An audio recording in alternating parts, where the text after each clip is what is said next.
시청자 여러분 반갑습니다.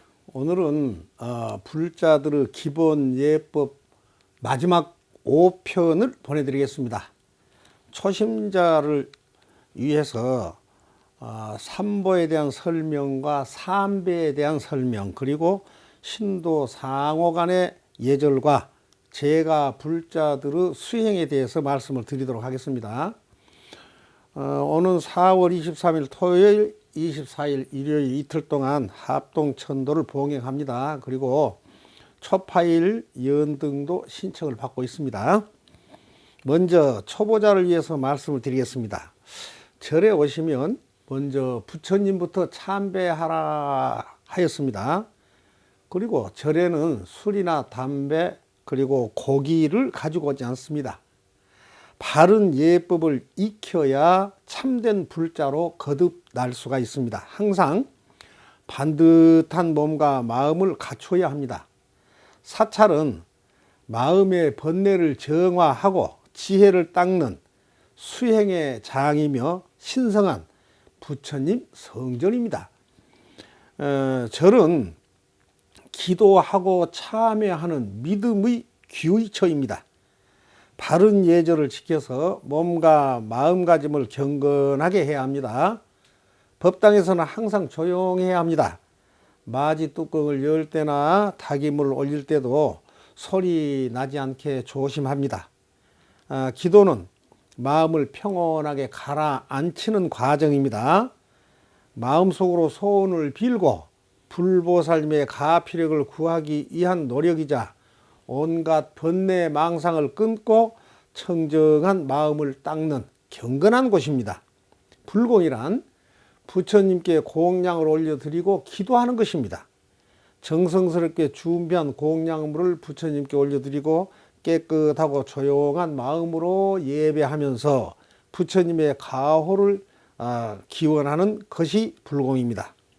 삼보란 무엇인가? 세 가지 보배를 말합니다. 불보, 법보, 승보입니다. 불보는 우주의 본체이자 만유에 평등하고 진리의 화연이신 부처님을 뜻하며, 법보는 부처님의 가르침인 진리 자체를 뜻합니다.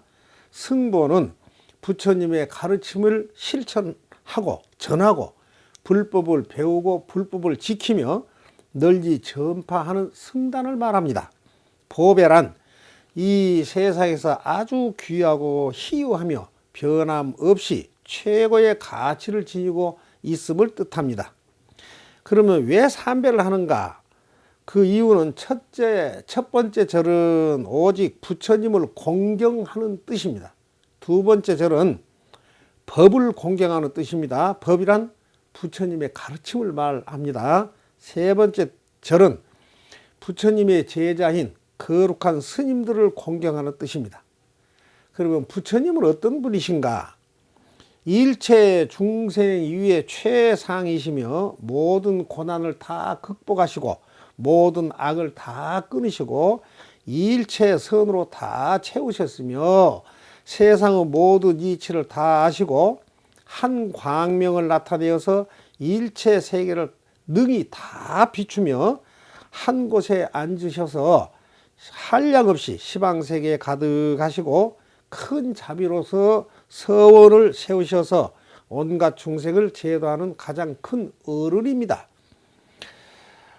불공과 기도를 할 때는 불자는 일상생활 모두가 거룩하신 부처님의 가호 속에 살아가고 있음을 확신해야 합니다.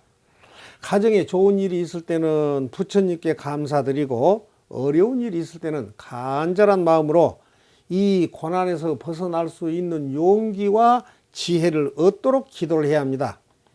기도하면 교만한 마음이 소멸이 되어서 얼굴빛이 맑고 밝아지며 기력이 충만해지면서 부처님에 대한 공경심이 솟아납니다. 모든 일에서 두려움이 사라지고 항상 기쁜 마음이 충만합니다. 법회란 무엇인가? 법회란 불자들이 함께 모여서 설법을 듣고 참회하고 기도하고 발언하는 신행생활입니다.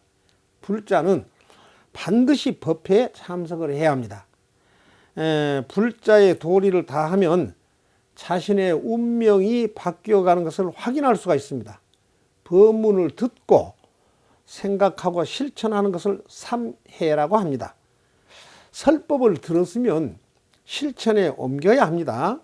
듣고 잊어먹어버린 것은 밭을 갈고 씨를 뿌리지 않는 것과 같고, 실천에 옮기지 않는 것은 씨를 뿌리고 김도 매지 않고 거두어 들이지도 않는 것과 같습니다.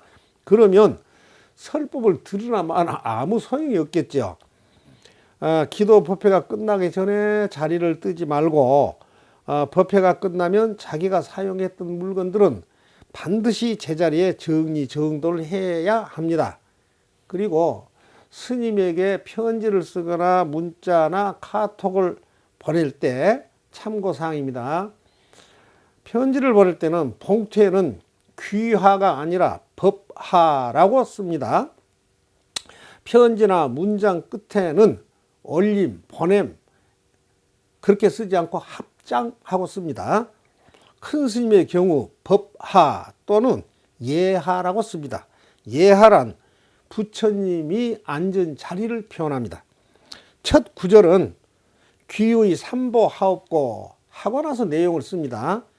끝맺음은 나무 석가모니 불이나 나무 관세음보살 또는 나무 지장보살이나 마하반야 바라미를 쓰고, 날짜는 불기 몇 년 몇 월 며칠 하고 자신의 본명과 불명을 쓰고 합장이라고 씁니다. 참고로 2022년은 불기 2566년입니다.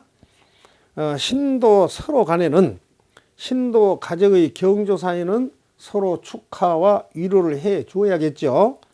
병안에 시달리거나 슬픈 일에는 솔선수범해서 위로해 줘야 하고 동참하여야 하며, 주변 분들이 어려운 일로 고민을 하고 있으면 위로를 해주고 그분들을 스님에게 상담받도록 주선을 해줘야 합니다.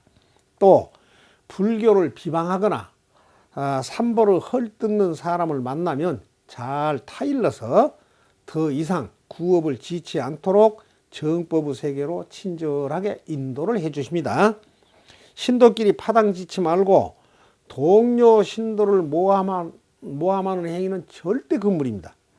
그리고 대중 공양을 받았을 때는 꼭 감사의 인사를 합니다. 신도회에는 자진해서 적극적으로 가입을 하고, 신도회의 일이나 사찰의 일에는 적극적인 협의와 협조를 해야 합니다.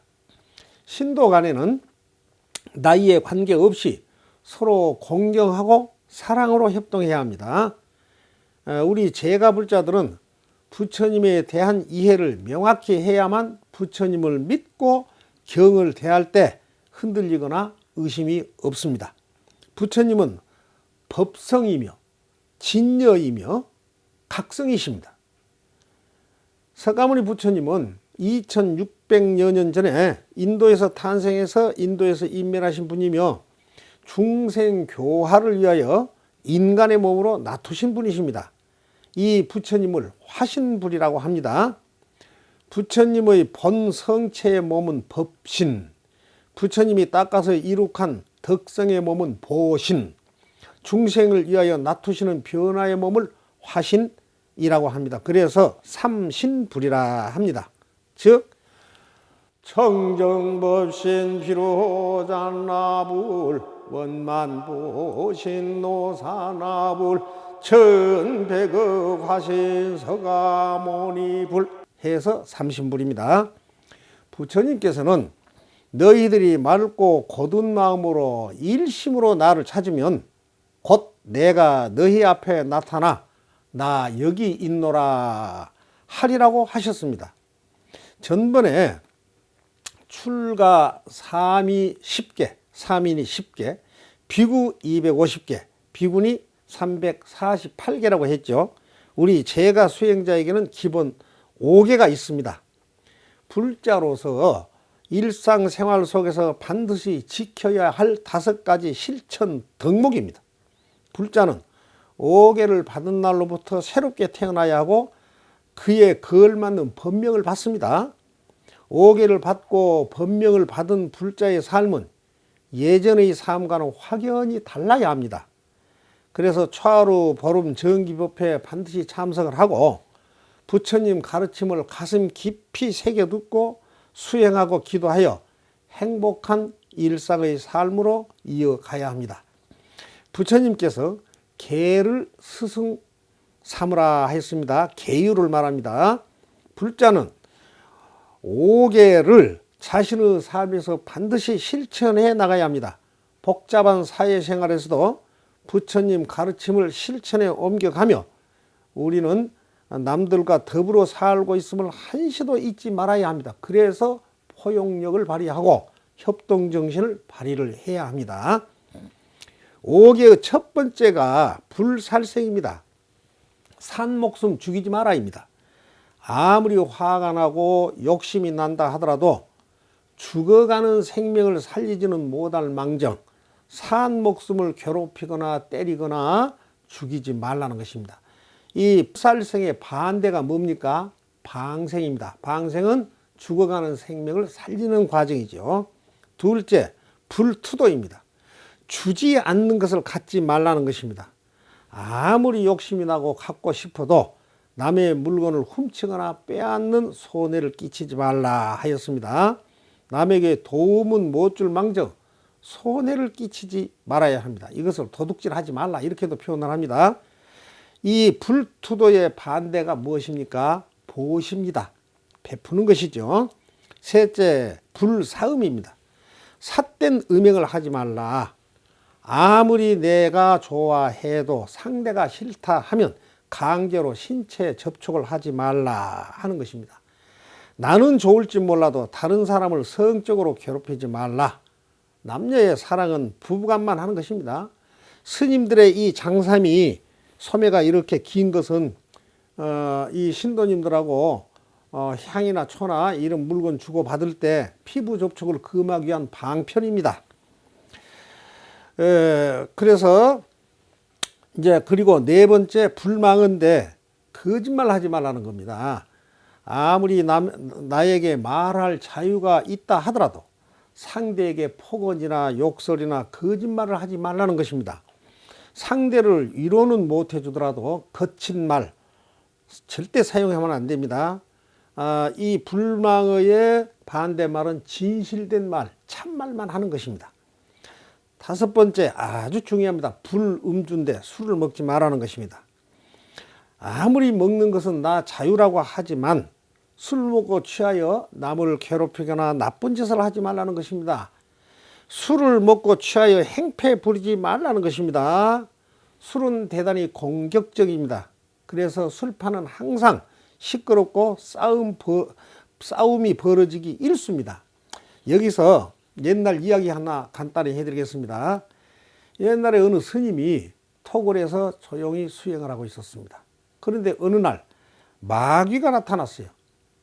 그래서 스님 목에 칼을 딱 들어대고 너는 지금부터 첫째 술을 마실래? 둘째 유부녀를 성폭행을 할래? 셋째 사람을 죽일래? 이 세 가지 중에서 하나를 선택하라. 그렇지 않으면 너는 이 자리에서 당장 죽는다. 아주 긴박한 상황에 스님이 나무 부인을 어떻게 성폭행을 합니까? 또 사람을 어떻게 죽입니까? 그래서 술을 택했어요. 아이고 내가 술 먹고 정신만 바짝 차리면 되지. 그래서 술을 먹겠다 하니까 그 마귀가 술을 따라줍니다. 한 잔 먹으니까 또 따라줍니다. 또 먹으니까 또 따라줘요. 그러면서 내가 들고 온 이 술 한 병은 너가 다 먹어야 된다 했고 그 한 병을 다 먹어버립니다. 그래서 술을 딱 한 병 먹고 나니까 마구니는 흔적도 없이 사라지는 거 없습니다. 그런데 이 스님은 술이 확 취하니까 어떻게 됩니까? 휘청거리고 비틀거리면서 그냥 막 돌아다닙니다. 그러다가 아랫 마을로 갔는데 한여름이 되다 보니까 살인문이 열려있는 집을 딱 들어가니까 그 집의 안주인이 마루에서 대자로 낮잠을 즐기고 있습니다. 가서 이렇게 피부 접촉을 해보니까 그 안주인이 그냥 이렇게 끌어안는 거예요. 잠결에. 그래서 성폭행이 시도가 됩니다. 그럴 때 그 남편이 밖에서 풀을 한 짐 베어가지고 낫으로 가지고 이렇게 그 살인문에 들어오다 보니까 자기 집사람을 성폭행 중이거든요. 그러니까 지게를 받쳐놓고 너 이놈 하면서 낫을 들고 와서 막 공격을 합니다. 그래서 그 스님이 이리 피하고 저리 피하고 막 하다가 급한 김에 그 낫을 뺏어가지고 내리쳤어요. 죽어버렸어요. 자, 처음에 성폭행만 하겠다 그랬으면은 두 가지 죄는 안 지내도, 범하지 않아도 되겠죠. 사람을 죽이겠다고 했으면 그 역시 두 가지 죄는 범하지를 안 해도 되는데, 술이 이만큼 무섭다는 것을 강조하기 위해서 이야기를 해드립니다. 술을 먹고 나니까 세 가지 범죄를 다 저질러 버린 거예요. 그래서 우리 불자들은 정말로 술을 경계하시기 바랍니다. 그래서 이 5계는 제가 불자들이 지켜야 할 계율입니다. 그런데 여기에서 이 5계의 기본 정신의 핵심은 남을 괴롭히지 말라는 것입니다. 이 5계에다가 3계가 더 있어요. 그래서 8계가 되는데, 3계는 첫째, 사치하지 말고 검소하게 살아라. 열심히 벌어서 자신이 가진 것을 두루 나누면서 자기 몸을 과하게 치장하지 말라는 계율입니다. 둘째는 아는 것이 많고 지위가 높더라도 교만하지 말고 겸손하라. 그래서 국가 원수나 재벌 회장이 되었어도 목에 힘주고 뻐기지 말고 겸손하게 살아라 하는 것입니다. 스님들에게 높은 상에 앉지 말라, 가장 낮은 바닥에 앉으라 하는 것은 의자를 말하는 것이 아닙니다. 높은 지위를 표현하는 것입니다. 바닥에 앉으라는 것은 높은 지위에 있다고 하더라도 그 지위를 떠나서 겸손한 자세를 가지라는 뜻입니다. 세 번째, 마음을 고요히 하고 평정심을 유지하라 그랬습니다. 이것은 즐겁다고 들뜨지 말라는 것입니다. 아이고 이제는 됐다 하면서 날뛰면 망합니다. 원래 이 8계에서 8번째 계율은 들뜨는 즐거움을 추구하지 말라는 것입니다. 그래서 기본 5계와 3계까지 합한 것을 8계 또는 8제계라고 합니다. 8제계를 생활화하면 출가 수행자 못지않게 괴로움이 없는 삶과 마침내 열반에 이를 수가 있습니다. 스님들은 세속의 인연을 끊고 걸림 없는 바람처럼 떠도는 구름처럼 흐르는 물처럼 유유하게 오직 도를 구하는 마음뿐입니다. 우리 제가 불자님들께서는 생업에 종사를 하셔야죠. 그리고 가족을 또 보살펴야 하시고 가정을 지켜야 하십니다. 그런 가운데서도 몸과 마음을 다스리는 시간과 공간을 짜내야 합니다. 사업하신 분들, 장사하신 분들, 그리고 직장인들도 얼마나 바쁩니까? 그러면서도 스승을 찾아서 자신의 언행을 다스리는 방법을 보고 듣고 배워서 깨닫는 시간을 짜내야 합니다. 오직 평화로운 세상을 건설하겠다는 신념에서 복록을 다스리는 방법과 불교 문화를 전파하며 현재와 미래를 설계해야 할 것입니다.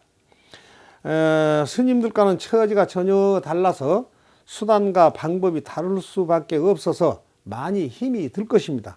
그러나 각자의 조건과 상황에 맞추어서 수행을 하시기 바랍니다. 시청자님들은 올바른 인식을 갖추신 훌륭한 분들입니다. 출가자와는 모든 조건과 상황이 전혀 다르면서도 출가자 흉내를 반쯤은 내야 하기 때문에 그렇습니다. 그것이 제가 불자들의 삶과 수행의 근본 문제가 됩니다.